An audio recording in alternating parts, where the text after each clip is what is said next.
ante las circunstancias, lo que ha pasado, parar y revisar todo me parece una medida correcta. La gente está asustada, está preocupada y tienen razón. Las lluvias han sido muy fuertes y afectan las vías, entonces yo pienso que es prudente. Tenemos que adaptarnos a lo que hay y darle primer lugar a la seguridad, sobre todo, siempre sí.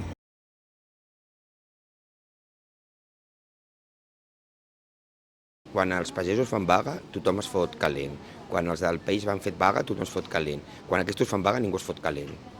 Vale? És a dir, que jo entenc que tenen raó, que la seguretat és molt important i que hi ha una infraestructura que està desfasada, però és que no pensen que hi ha gent que necessita moure's. És a dir, i m'imagino si fos el contrari.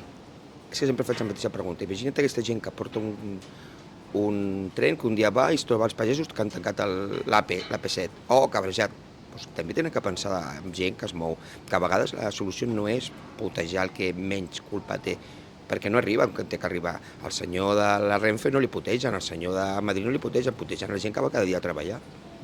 I aquest és el problema d'aquest país, que no miren per la gent que veritablement és vulnerable. Bueno, m'afecta com a tothom, però no tinc massa pressa, amb la qual cosa me'l prenc amb resignació. Mal, porque yo me tenía que ir para Barcelona ayer y no tuve que, bueno, venir para los billetes. Y entonces he venido hoy a primera hora.